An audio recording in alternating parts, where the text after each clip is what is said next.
Hi, I'm Bob Tabor with LearnVisualStudio.net. In this lesson, we're going to talk about the video tag. Before we get there, I just want to say that the next three lessons were kind of an afterthought. The team at Channel 9 thought it would be a great idea to at least introduce you to some of the new HTML5 elements that are gaining support so that you can understand what all the buzz is about. However, to really dig deep and to learn more about these in a real-world scenario would require knowledge of JavaScript, and that's not the purpose of this series. There is a fundamental series on JavaScript and jQuery that I created for Channel 9, so please look for that after you finish this series of lessons. So we're only going to talk about the next couple of ideas at a very high level, overviewing the ideas, showing quick examples, but not really digging into how to actually write the code to make these work. So in this lesson, I'm going to demonstrate the use of the video element in HTML5. There's a corresponding audio element as well for playing audio in your web pages.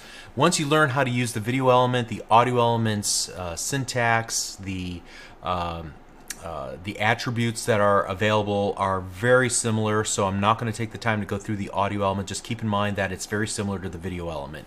The video element allows you to include video in your web pages without requiring a special plugin. Now, in the past, if you wanted to include video for display in your web page, you had to require the user, the viewer of your web page, to download and install a third-party plugin like Adobe's Flash Player or the Silverlight plugin by Microsoft. Now, this was an impediment to a more open, plugin-less web, which was another goal of HTML5. Therefore, the video element was introduced, and it required browser vendors to include a video player directly in the browser itself. So from a developer perspective, from a web developer perspective like you and I, the video element is pretty simple. And there are some advanced use cases that require JavaScript. We're just not going to demonstrate those for the purpose of this lesson. But what you want to do to follow along is to download the code that's associated with this video from wherever you're currently streaming the video or wherever you originally downloaded this video from. Inside of that zip folder, there should be a folder called Lesson 18. Inside, there's a before, after, and a work folder. Let's start in the before folder, and I want to copy out the three files that are there. We have the lesson18.html file where we'll do most of our work. There's a MP4 file called 30seconds.mp4, which is simply a video file. It's the first video in this series of lessons. I just made it smaller and only chopped it down to 30 seconds, all right, just for demonstration purposes. And then we have a poster.jpg image. If you double click on it, you can see that it's just that nice title screen that we've added to all the videos. So what I want to do is copy these, and I'm going to put them in our work folder. And I'm going to open up the lesson18.html file in Notepad, and you can use any technique that you're familiar with or comfortable with. I'm going to right click and select open with Notepad. And so the process of adding video is very simple. We're just going to start with a beginning and an ending video element, and then I'm going to add the source attribute. I'm going to set that equal to the 30seconds.mp4. Now, this happens to be in the same directory as our HTML page, so the rules apply if you're using relative paths. If, for example, you had the video in, for example, the videos subfolder, or if it was in a parent directory, for example. So just be aware that all the things we talked about with regards to relative paths back in lesson number 5 apply here as well. Okay? But that's all we really need to do. Let's go ahead and save this and then open it up and view it in Internet Explorer. And you'll get this little warning about Internet Explorer restricting running scripts or ActiveX controls. We're just going to click the Allow Block Content button for now. And you can see that we get the video player displaying in our web page. Now, it's not a very satisfying experience at this point because we need to add some more information. We can begin the playing of the video if we right-click anywhere in this black area and select play. We can right-click and say mute the video. We can change the play speed. However, there's not any way to fast forward. There's no way to pause. Well, I guess we can right-click and pause the video and so on. So what we really need to do is add another attribute here, and I'm going to add the controls attribute. When I do that, save our work, and then open the page up again.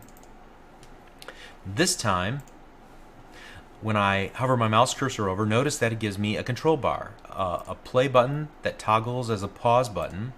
There's this scrub bar, which I can scrub deeper into the video. I can also mute the playback of the video and adjust the volume as the end user. Great. Now, what happens if the end user doesn't have a browser that supports HTML5 video elements? Well, in that case, what you can do between the open and close video tag or video element is to add some text describing the problem. And here what I'm going to do is just paste in some text.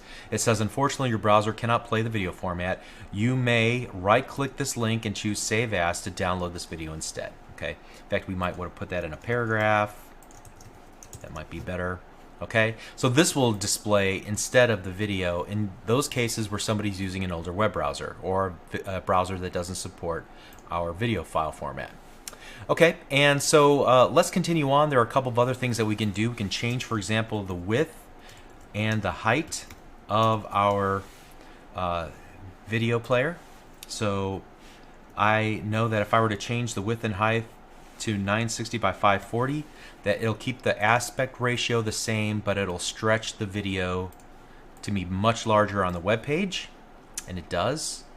And you'll notice one thing about this, and I guess this is just kind of important no matter which technology you use to embed video into your web pages. When you encode a video, you are encoding a lot of information about what's going on in the screen right now, and as a result of that, the file size can be quite large.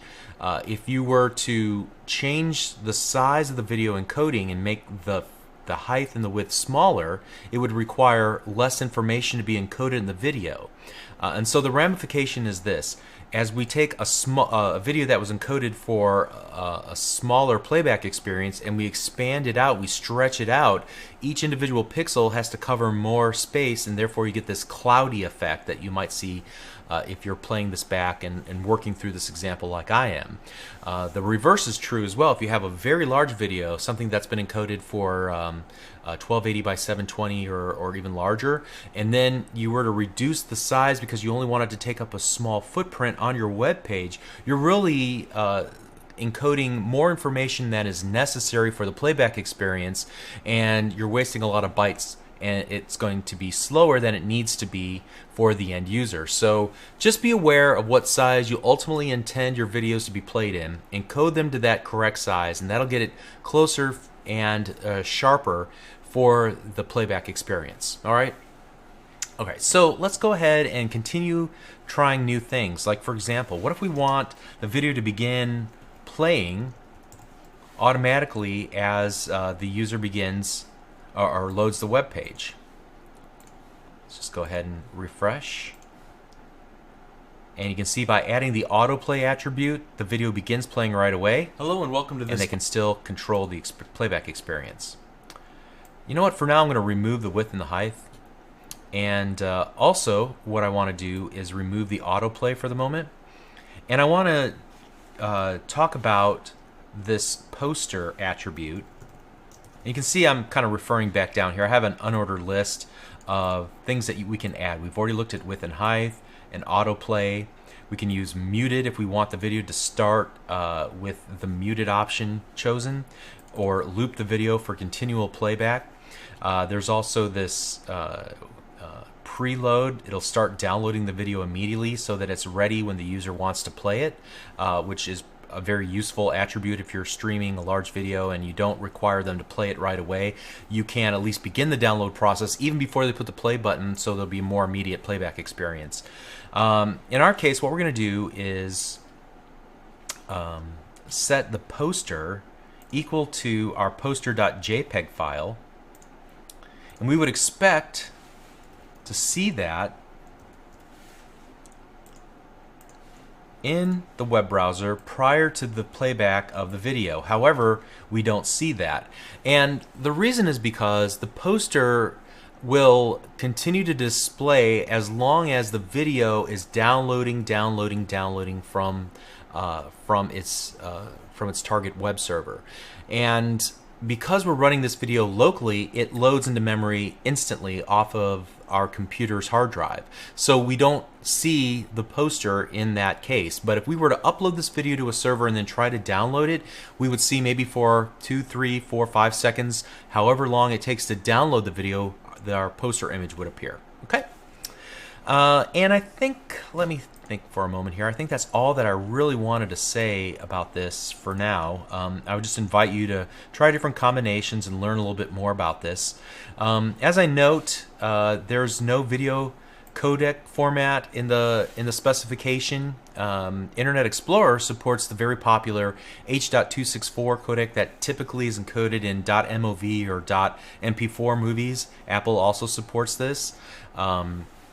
And then also, I want to talk about that the video player currently only supports progressive downloads. So this is where you have a file sitting on the file system on some remote server, and you're just downloading incrementally portions of the file. The file has been organized for this purpose, so it puts the video information chronologically so you can begin to play the video while it's downloading.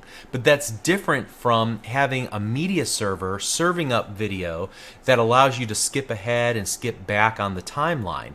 If you were to try to skip ahead with a progressive download and the information hasn't yet downloaded in the video, you'll just sit there and wait and wait and wait for the video to continue to download. So just be aware of that you're working with progressive or pseudo streaming.